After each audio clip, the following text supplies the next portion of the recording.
scheduled in about an hour. So we are going to endeavor. We are reducing the amount of time for questioning for members to 4 minutes. I was going to do it for 3, but Ms. Underwood basically bullied me into 4, and so I got bullied, and so it's 4. When we get to the hearing, I'm not going to adjourn and come back after votes. We're going to adjourn. If members have questions that they wanted to ask of the cybersecurity folks that they didn't get asked and they don't feel good about submitting them in writing, then let us know and we'll talk about maybe trying to convene another hearing before marking up the cybersecurity part of things. And so with that, I got some nice stuff I could say here, but I'm not going to because I got bullied into giving members 4 minutes instead of 3. And so with that, I recognize the distinguished ranking member, Ms. Underwood, for her opening comments. Well, thank you, Mr. Chairman, for holding this hearing to conduct oversight of the Cybersecurity and Infrastructure Security Agency. I'd also like to welcome Ms. Bridget Bean, the senior official performing the duties of Director of CISA, to her first hearing before us. CISA is not a large organization, but Congress fought over the years to properly fund the critical responsibilities of your agency, growing its funding by 75%. From fiscal year 2019 to fiscal year 2024. Remarkably, these increases have consistently been with bipartisan support. I don't need to tell you how rare that is these days, and I believe it reflects the scale of the catastrophic cyber threats facing our country, as well as the quality of resources and support that CISA provides. But instead of investing in this popular, nimble, and cost-efficient agency that protects nearly every aspect of Americans' lives, you are proposing an almost 20% cut to CISA, $491 million, and driving out the workforce through early retirement buyouts and questionable terminations. That's not cutting fat, that's a death blow. This reduction in force is not based on performance, but on things in CISA's congressionally mandated mission that the president is offended by, like securing America's elections from foreign adversaries like Russia. These are real threats. I represent Illinois, and during the 2016 elections, Russian hackers penetrated the State Board of Elections voter registration database, stealing the personal data of about 76,000 Illinois voters. CISA was created to protect the nation's critical infrastructure from physical and cyber threats, which includes election infrastructure. Therefore, you cannot claim to be refocusing on core missions like enhancing the security and resilience of critical infrastructure, while also eliminating election security support and staff. Unfortunately, CISA is not the only area suffering as this administration weakens our nation's cybersecurity vulnerabilities. Cabinet secretaries are putting American lives at risk by avoiding secure communications. The FBI's Foreign Influence Task Force has been disbanded. The head of U.S. Cyber Command has been fired with no replacement. This is all happening at a time when national security and cybersecurity experts have urged greater investments in cyber defense and offense, particularly as cybercrime proliferates and China and Russia have sought to interfere with our economy, our elections, our healthcare systems, and our security. Our adversaries are upping their game every day, growing significantly, while this budget would take us backwards. These aren't hypothetical threats. China is ramping up attacks on our telecommunications and energy sectors. Schools and hospitals in my district have had to close after ransomware attacks. So my question is why? Why is this administration so determined to degrade the core cyber defenses that keep America safe? Is it to privatize CISA functions so that the tech CEOs who sat front row at President Trump's inauguration can profit off of them and lock small competitors out? Is it to let Putin and his cronies around the world who support the president interfere in our elections? Is it to make government services more difficult and frustrating to access so Americans will support your efforts to dismantle them? Is it being driven by some asks from anonymous investors in the president's crypto scheme? I don't know the answer. But what I do know is that this committee will continue to fulfill our Article 1 responsibilities under the Constitution, regardless of the chaos and corruption of this administration. We will have questions for you today on your plans to improve the core functions of CISA, fulfill the mission that Congress designated, and expand much-needed capabilities with the reduction in staff and resources you are requesting in this budget. Lastly, I'd like to thank the women and men of CISA working 24/7 to combat threats facing our nation's networks, critical infrastructure, elections, emergency communications, schools, hospitals, and public gatherings while a new administration creates job uncertainty and the fear of politically motivated reprisal. Thank you again, Ms. Bean, for being here today, and I look forward to your testimony and answers to our questions. I yield back. Thank you, ma'am. So between the two of us, with your statement, our average is pretty good. We're ahead of schedule. I think we're doing great. Madam Director, the floor is yours. Good morning. Chairman Amadei, Ranking Member Underwood, and members of the subcommittee, thank you for the opportunity to discuss the Cybersecurity and Infrastructure Security Agency's priorities and our efforts to protect our nation. I'm honored to serve as a senior official performing the duties of the Director and the Executive Director of CISA. My decades of civil service have well prepared me for this role, having previously served at the Small Business Administration and at the Federal Emergency Management Agency. I joined CISA in 2022 as our first Chief Integration Officer, leading CISA's operations integrations across the nation to deliver mission-critical services more rapidly and in support of our critical infrastructure. This work made clear that cybersecurity and infrastructure security is national security. As the nation's cyber defense agency and the national coordinator for critical infrastructure and security and resilience, CISA leads the national effort to understand, manage, and reduce risk to the cyber and physical infrastructure that Americans rely on every day. CISA is committed to executing our core mission as authorized by Congress. Our agency has swiftly and responsibly implemented this administration's executive orders and supporting guidance. Aligned with administration priorities, we are laser-focused on our statutorily authorized cybersecurity, infrastructure security, and emergency communications missions. The threat facing our nation, they are not hypothetical. They are real, and our adversaries are directly targeting our critical infrastructure in unprecedented ways. We know this because the talented workforce at CISA has detected these adversaries. CISA's workforce, operating on the front line of national security, is our greatest asset. I want to thank them personally, each and every one of them, for their unwavering dedication, professionalism, and service to our nation. Since January 2025, we have continued to drive vulnerability risk reduction in federal departments and critical infrastructure. We've increased visibility across networks and strengthened cybersecurity. We've released operational products with partners, including the FBI and NSA, warning infrastructure of pressing threats and urging specific mitigations. We've delivered 269 terrorism mitigation courses for more than 5,000 folks across the country, with 94% of those who participated responding that that training has enhanced their preparedness. We conducted 68 exercises, most recently the one in Philadelphia, convening hundreds of emergency managers in support of the World Cup 2026. We've completed 9,400 cyber and physical assessments and trainings for state and locals, as well as critical infrastructure owners and operators. We've conducted more than 4,000 notifications to warn entities of early-stage ransomware activity before malicious actors could take action. This results in uninterrupted service and billions of dollars in estimated savings because the ransomware could not be deployed. We've expanded CISA's known exploited vulnerability catalog to over 1,300 vulnerabilities. As a result of this, the private sector has remediated vulnerabilities identified by CISA an average of 15 months earlier. This is critical when we are defending against nation-state actors and persistent threat of ransomware. State, local, and tribal territorial governments and those who have signed up for CISA's vulnerability scanning services saw a 31% reduction in exploitable vulnerabilities. We've deployed endpoint detection and response technologies across federal agencies to more than 415,000 endpoints, enabling rapid detection and response. We've blocked 700 million malicious connections across the federal government and more than 60 million across critical infrastructure. This is just in the first quarter of 2025 alone. These examples illustrate that CISA is operating with clear vision to defend and secure the federal civilian enterprise, to strengthen the physical and cybersecurity of the United States critical infrastructure, to incentivize the development and procurement of trustworthy technology, to lead the United States government's coordinated cyber defense operations, and to unify our national response to significant cyber incidents by coordinating between government, industry, and our international partners.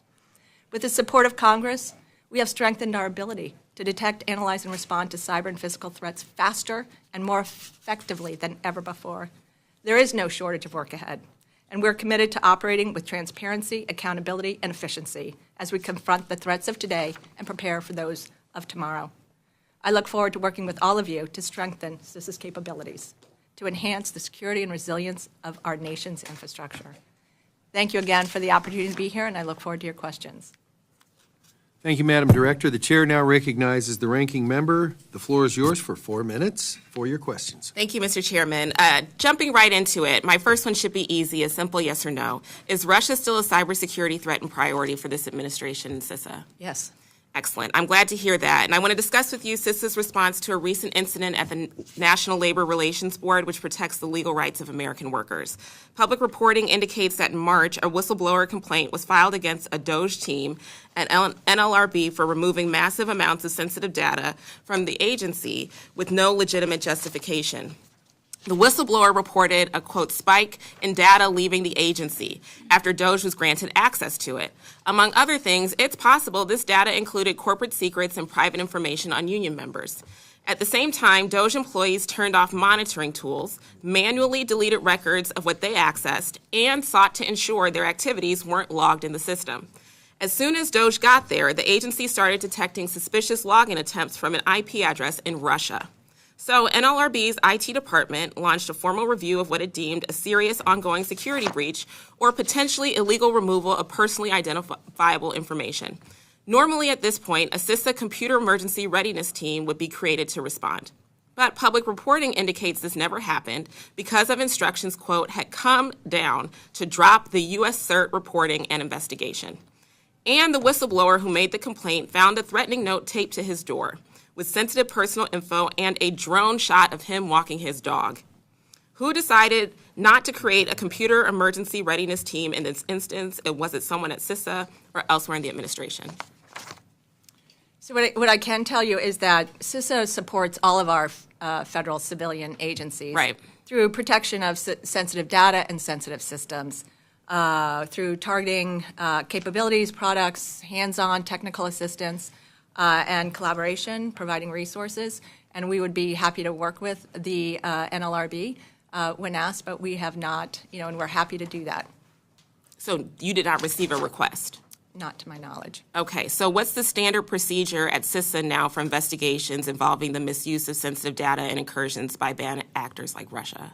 So I think that there's, what I'd like to point out is that we are on the cybersecurity side of the house, right? So we are helping agencies to protect their systems and their sensitive information. So we're happy to help with some forensics with NLRB. The other thing is, I think the DOJ employees are federal employees, and they're held to the same rules of behavior and engagement, and I have every reason to believe that they're doing that. Can you commit to providing us regular and timely updates into the investigation, into what happened with NLRB, so as you do your forensics and the other if we're investigations? Yes, ma'am. If we are asked to do so, we will provide updates. Okay, I yield back. Thank you.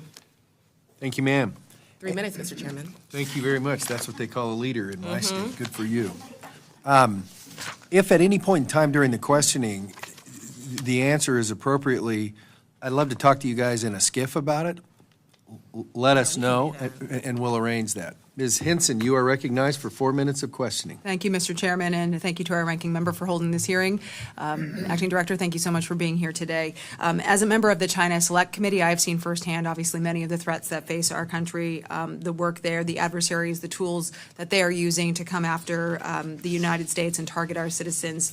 So agencies like yours are very, very important. The CCP is actively exploiting gaps in infrastructure to sow that chaos and instability, embedding within our critical systems and positioning to strike when it suits them, as we know. We saw with the recent Volt and Salt Typhoon campaigns, obviously, operations that were carefully planned, well-resourced, and executed with precision.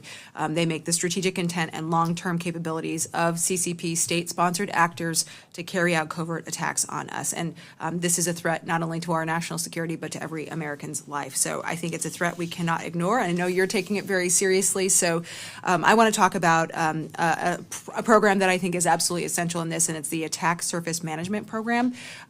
Obviously, this is about not only identifying and going in forensically, like you said, auditing this and catching it, but patching the vulnerabilities before our adversaries can exploit them. So do you consider this program to be one of CISA's core cybersecurity capabilities? How are you leveraging this program to really help our partners defend against these sophisticated nation-state actors?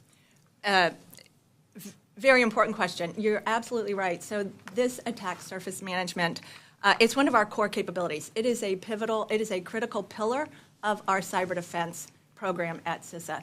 And it's unique in as much as it's one of the most scalable programs we have, and it takes an attacker's approach. So it's looking from the outside in. Most CISOs and CIOs are looking at their environment from the inside.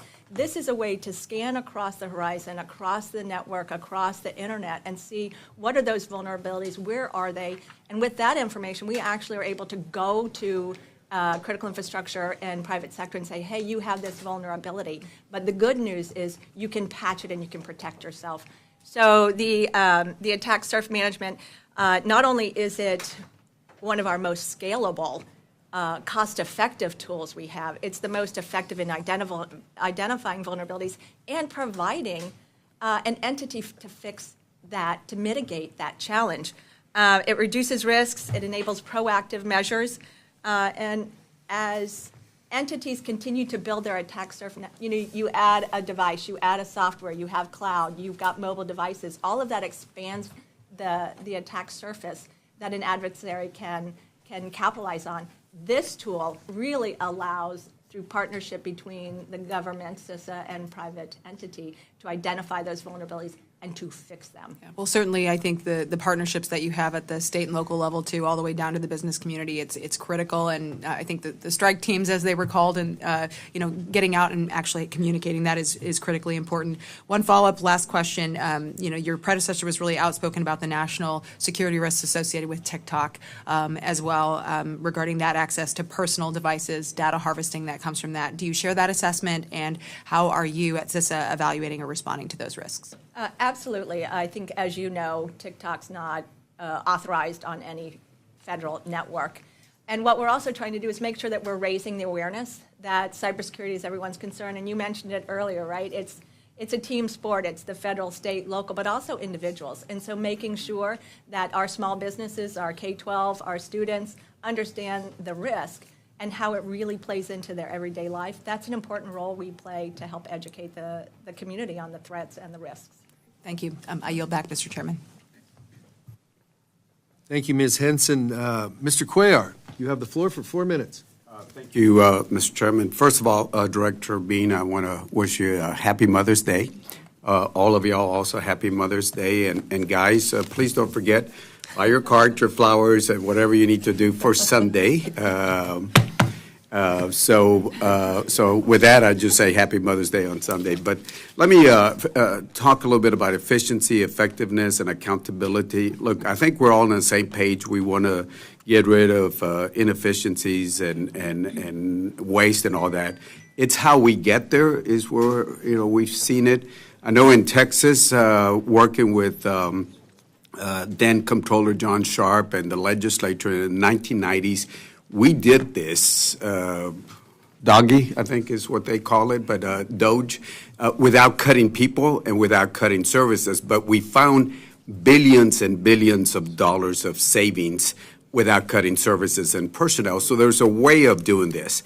From there, years later, the Congress, in a bipartisan way, passed a law back in 2010, Government Performance and Results Modernization Act, and there's another law that's there.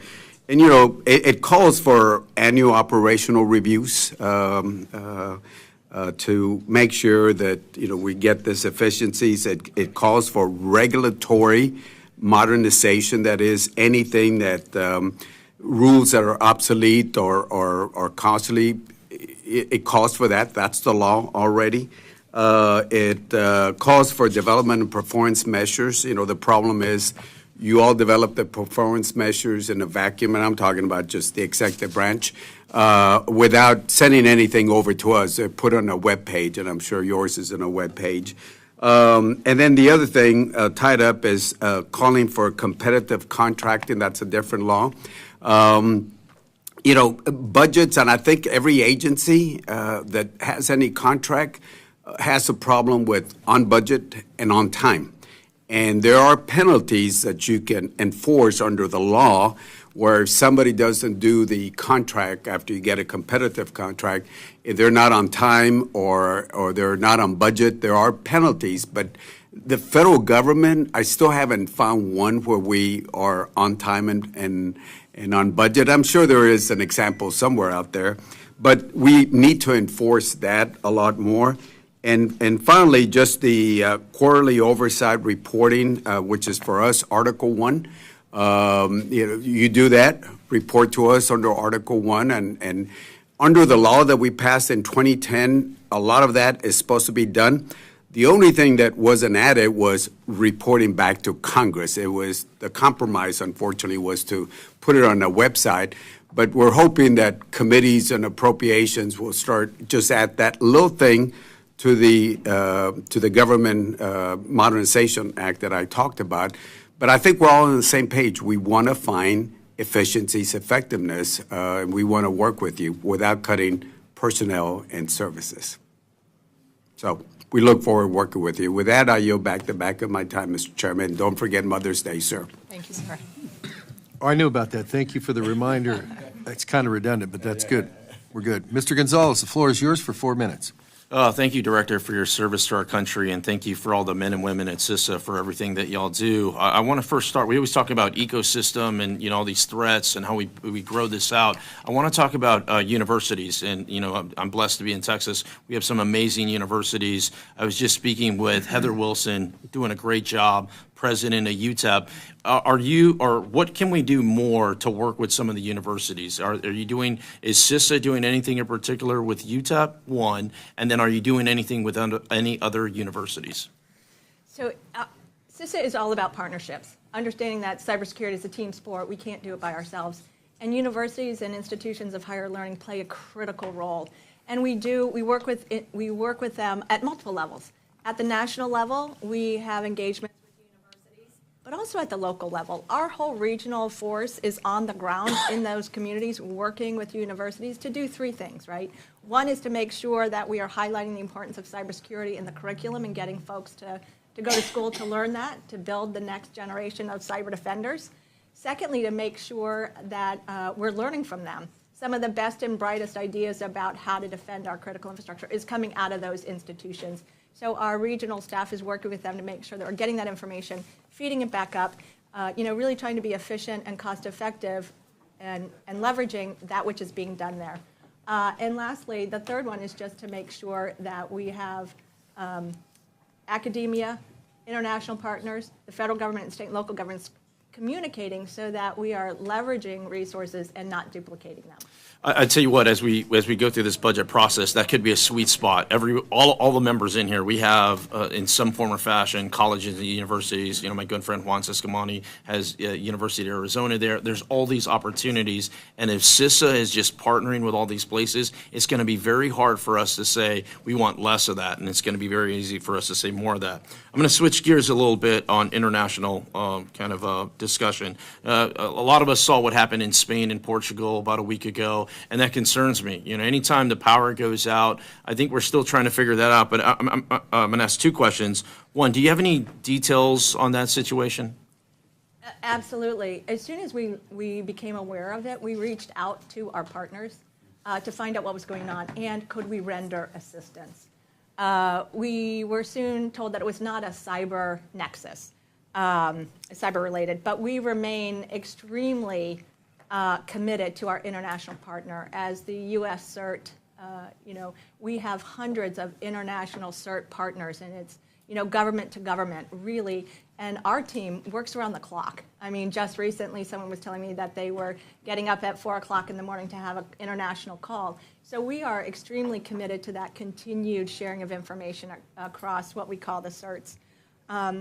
But your question is very timely and very important because regardless of whether or not it was a cyber event, it really demonstrates the importance of critical infrastructure.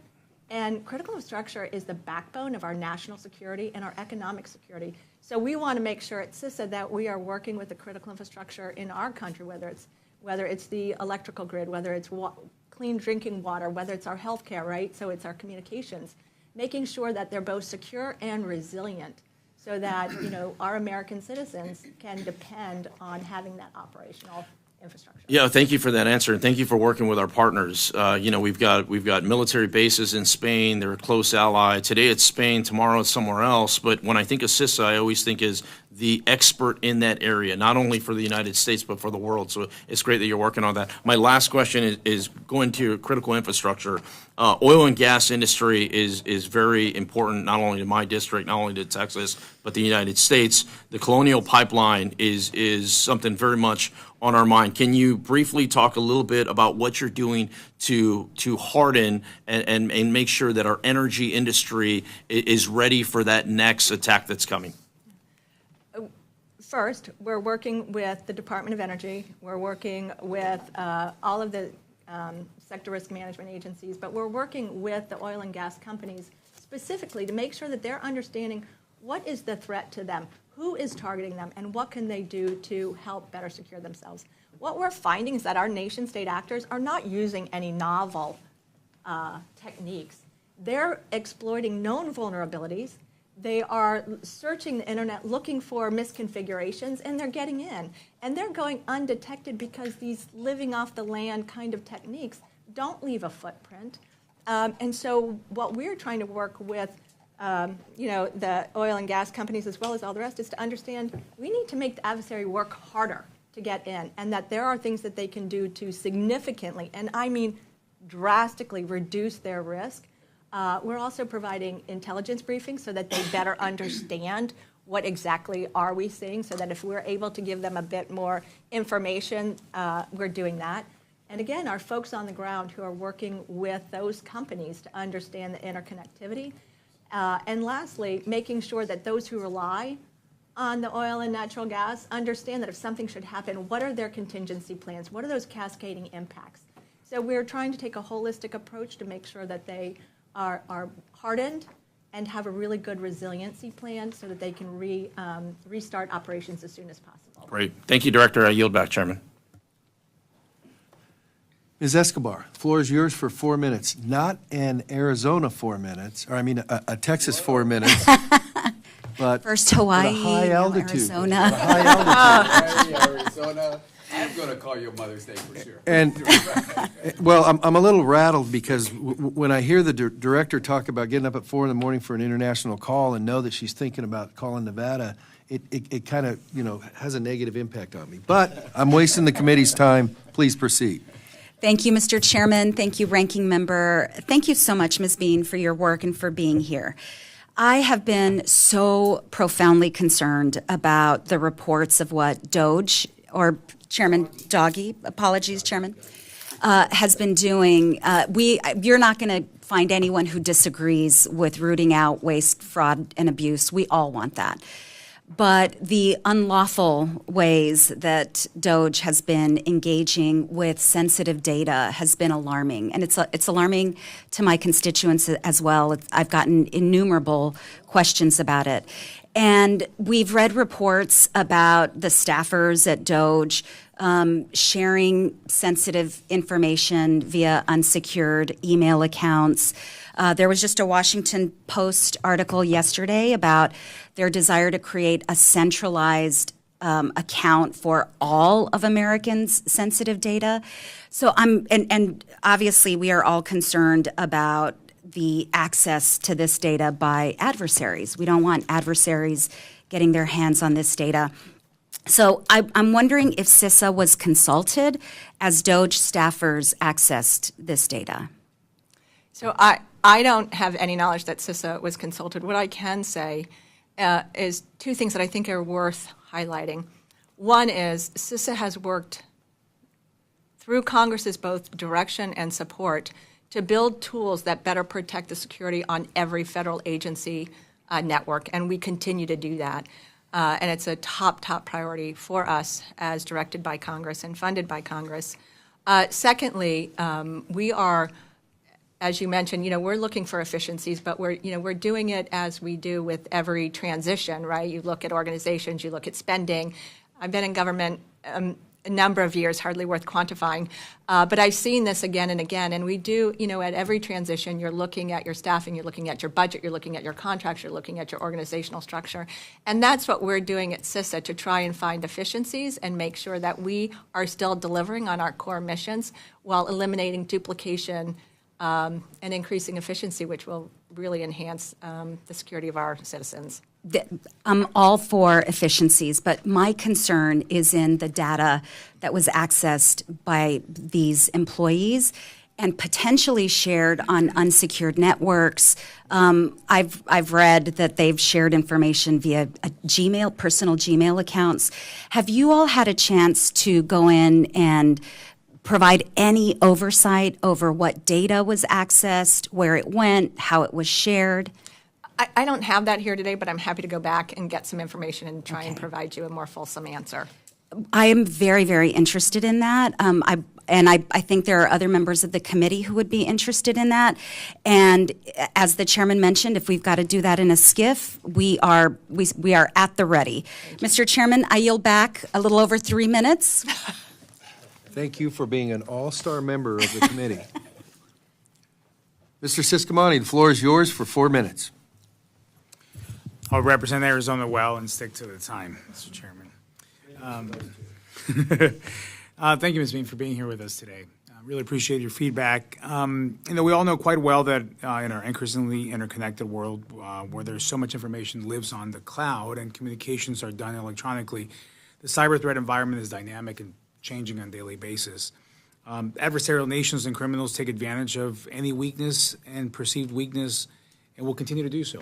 That's how they operate. This happens not only at the federal level, but also at a state and the local level as well. Can you speak to the resources that you have available for state and local governments and how you anticipate the budget requests changing, if at all, the availability of these resources for state and local entities? So at CISA, we have what we call our regional delivery model, and that means having security advisors in every state, territory. And those are discipline-specific experts on security, cybersecurity, physical security, emergency communications. And it's that team on the ground that's working with local governments, local critical infrastructure in those communities. And they work and they live in those communities. So this is the way we deliver many of our scalable products and services is down through our regional security advisors. And this administration is committed to making sure that we are as close to the American people delivering those services as possible. So I can promise you that will continue. Great. On that same topic of closeness to the community, kind of like boots on the ground kind of thing, small businesses are a perfect representation of that. And they depend a lot on the resources also that you can provide for their security, both cyber mainly, but also in other aspects. Can you speak a little bit to that, to the small business resources? Absolutely. You're making my heart sing. Having worked at the SBA for many, many years, we know that small business is the engine of our economy. And so making sure that they're doing everything they can in this highly competitive, highly connected environment is really important. And there's things that they can do immediately that will help better secure them. One is to get to know their CISA security advisor. Two is to sign up for our cyber hygiene program, which is a continuous monitoring of what's happening on what vulnerabilities they're exposed to. Thirdly is to patch those vulnerabilities, right? Another thing that they can do is make sure that their employees understand the threat that, phishing attempts and those kinds of things. So internal education. The other thing that I really think bears special attention is small businesses are critical to the supply chain of our national security. And as such, whether they may not be prime contractors, they may be subcontractors, or they may be supplying to those people. It is important that the products that they purchase are secure. And so they have the power of both their voice and their purse. And what we're really trying to do is drive secure by design so that the products that a small business buys is secure by design. There should not be known vulnerabilities. They shouldn't have to turn on security features. They shouldn't have to go and figure out, how do I do this? Those products that they are buying and they're installing to drive their business, which creates jobs and economic revenue, They should be secure by design.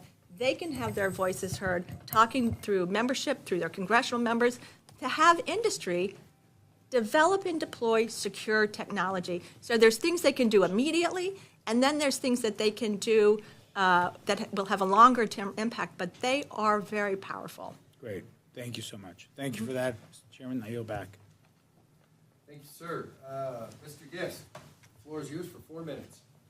Thank you, Mr. Chairman. And Director Bean, thank you for joining us this morning. I want to talk a little bit about public-private partnerships, something I know that CISA has done extremely well, particularly with things such as the JCDC.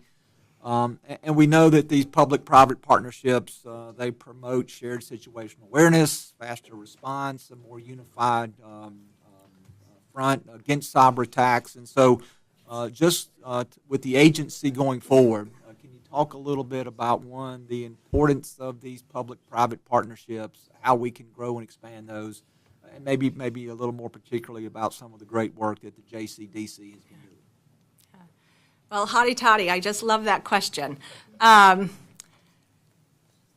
This is built on public-private partnerships. I mean, we're not regulatory. Everything we do is through trusted, established relationships. And that is truly, the mandate that you've given us is to build public-private partnerships, and that's what we're doing. But it's critically important. We just talked about the Spain incident. Without those existing relationships and partnerships, we would not have been able to reach out immediately to get the information. Had it been a cyber incident, we would have been able to get indicators of compromise, all kinds of things that we could have then brought home and worked on our own networks. We are uniquely positioned. The authorities that you have given us uniquely position us between the private sector, the public sector, our international partners. And through that place where we sit, we are able to share and get information that's critically important that we can then share with all 16 critical infrastructures. The JCDC is, it is by nature a partnership building organization. And it is through that trusted relationship that people share information with us. Those who are competitors on the P&L sheet are collaborators in the CISA world because they know, and there's trust, and they know that this information is going to be used to secure our homeland. So they are sharing information that they would not share with competitors otherwise. And so we build it at the national level, at the international, but also at the local level. And so our field forces are in constant communication with JCDC. JCDC asks our regional folks to get with the people they know and trust on the ground.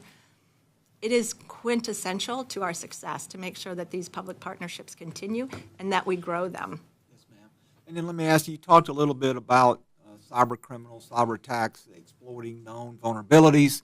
I think one of the ways that we can harden our systems is patching vulnerabilities within operational systems. And we've had public service efforts, and we always try to encourage people, get the newest and latest security update.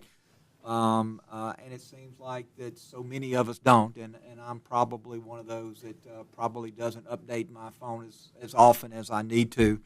So some of this may be talking to me, but without government heavy-handedness and mandating these sorts of things, what can we do either through policies or incentives or standards to encourage more people to stay ahead of these cyber attacks by timely patching of operational systems within their business community and their business model?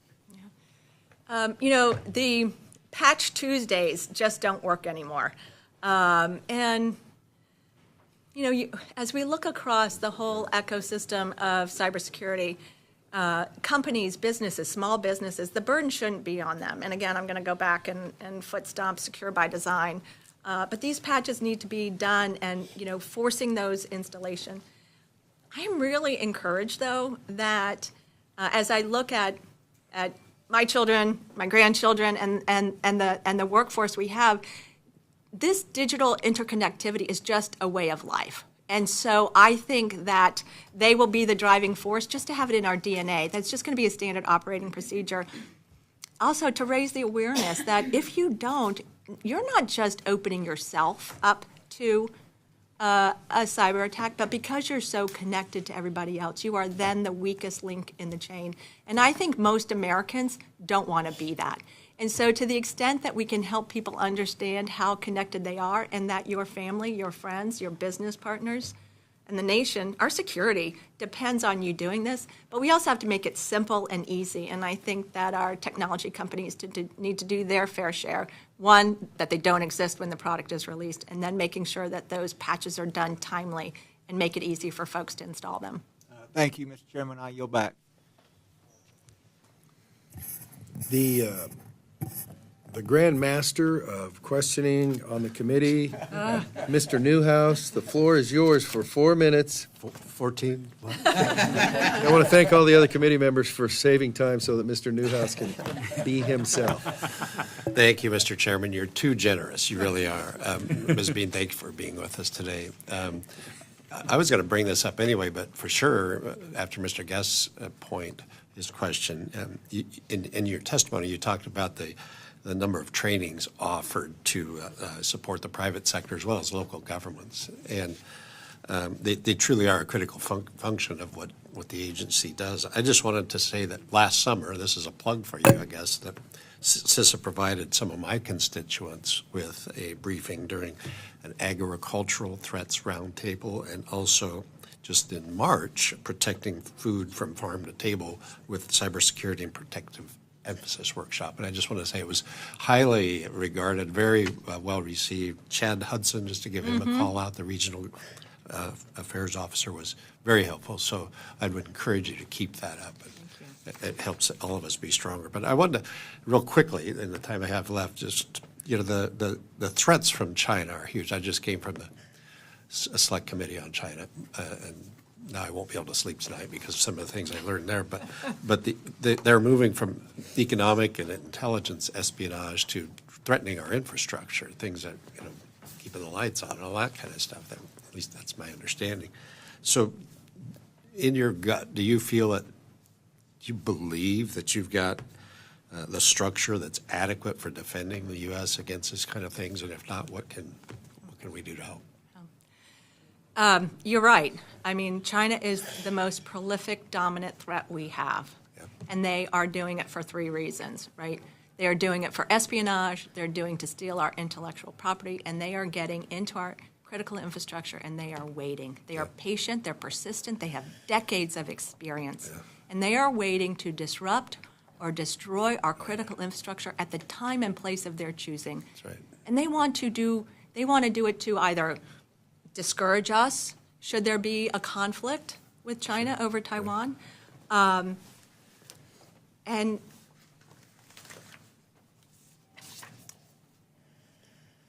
2 things. We are not making them work hard enough. Make it harder for them. We need to make it harder for them. And so the work that we're doing, this is all part of the answer, our known vulnerabilities catalog and making sure that there's mitigating strategies, that's a huge way. The more we can make it hard for them to get into our critical infrastructure, the better it is. Okay. We have the tools to do what we need to do. We need to make sure that we are leveraging every partnership we have, that we're making sure that people understand the threat, that everybody is doing what they need to do. I don't know if you saw, but 2 weeks ago, Secretary Noem went out to the RSA conference, which is one of the leading cybersecurity conferences I think so. out in San Francisco. And I think she went for 2 reasons. One, I think she wanted to let the world know that cybersecurity is part of our national security plan, right? We're going to defend our homeland on land, air, border, sea, and cyber. Yeah. So she was putting that call out there. Yep. And I think to the CISA family, she was saying, I support you, Good. that you are part of this national security, and that we play a critical role in that plan, and that she supports us. So we have the tools. What we need to be able to do is be more streamlined, more efficient, make sure that we are looking at the highest threats and the most vulnerable entities, and taking our precious resources and driving them to buy down that risk in that area that we know the adversaries are targeting. Good. So it's working with the IC community to understand who are the targets, understanding the tools that will best address it, and then deploying it and working in partnership with those to make sure that they take those actions needed to drive down the risk. Good. Thank you very much. Thank you, sir. And I yield back to the best subcommittee chairman on the entire committee. Well, is there any more time you'd like, Mr. Newhouse? We can call you Mr. Rutherford and use his. Well, first of all, I want to thank the committee for being true leaders in every stretch of the word in terms of trying to be efficient with our use of time today, with other schedules and stuff like that. Madam Director, thank you very much for appearing here today with your folks. I am going to ask a couple of questions, but go ahead, start this for me too. You know, I mean, I'm not a hypocrite most of the time. So a couple of things. First of all, some people have talked with you about outreach. So when we work up the bill, I think it's not news that outreach is phenomenally important to everybody on the committee. We think it's a very good thing that you do. And so we're going to be looking specifically at, I mean, let's face it, the context that we will be marking up the bill for your budget is one that frankly has some challenges for us in terms of what may be asked for. Nobody leave the room saying that I'm challenging you on it, but please leave the room, and if you think there's a message there, here it is. You guys have been asked to transfer $139 million in a reprogramming request, and you've also been cut $500 million or whatever it is, round numbers. We would like to know, so before the markup, in a timely manner before the markup, it's like, so how does this affect things? And you say, what the heck did he just ask? I'm not a guy that believes more money is the answer to everything, but I am very definitely, I don't speak for anybody but me, but I think there's a theme here, which is I want to know where the $139 million's coming from in the reprogramming before we act on that. And the second thing is I want to know how the $500 million basically comes out of that in the context of your mission. And I get that in the past that there was like, well, they were doing stuff they shouldn't have been doing. I'm not concerned with any of that right now. I'm concerned in what we're doing now in Doggy, and I'm concerned with what we're doing in fiscal year 26. And when I hear people like the subcommittee chairman from New York on the policy committee and the chairman of the policy committee talking about China's eating our lunch, my words, not theirs, but in other words, and I know you can never say mission accomplished, but we want to know specifically, it's like, so I know you're being reorganized and all that other sort of stuff, but at the end of the day, if there's a big meltdown, and somebody's going to go, well, how come you folks approved cutting a bunch of stuff? And it's like, I at least want to be in the position, we asked the questions, we looked at the data, we thought we had done the right thing. I mean, perfection is the standard and we're all human, so that's not going to be achieved. But what I don't want to be in the position at the end of this is, oh yeah, go ahead and all that, when it might be kind of obvious. It's like, well, you get what you pay for. More money is not automatically the answer, but I'm not talking about more money. I'm talking about approaching $750 million between reprogramming and the cuts based on the skinny budget. And you say, well, what the heck's the question? The question is this: why shouldn't I be worried about where we're sitting in terms of all the issues that you've talked about as a result of those cuts? And if the only thing that's going to come back is a general, well, we're reorganizing and refocusing, please pass up the chain, ma'am, that dog won't hunt. And it ought to scare the heck out of everybody in this room to think that these people sitting around this table are going to do your budget for you if we don't get something. So, you know, I mean, I would be scared if I was doing my own budget even. So we would like that feedback from you folks in a pretty timely manner, and we also look forward to hearing as it goes forward what's going on in the reorganization, because I'm guessing we're going to have to do this budget before the reorganization's done, and so if that's a big unknown out there, that's going to be a problem for these people being able to say that they had a pretty good snapshot of what the facts were and what we did. I'm being bullied up here about stuff that I guess I'm supposed to read. Not your fault, Madam Ranking Member. So I'm going to start about, well, I already said that. I look forward to continuing the discussion on how we refocus CISA but still maintain our core cyber defenses. I think I said that. Here's the part. We won't surprise you. Don't you surprise us. For the Get Back questions the members had today, we ask that you respond within 15 days. There may be some additional questions members provide in writing. We ask you to respond to those in a timely manner. Thank you, ma'am. You and your agency, your professionalism and whatever are noted. I want to make that specifically part of the record today. We look forward to working with you. And with that, subcommittee stands adjourned. Thank you.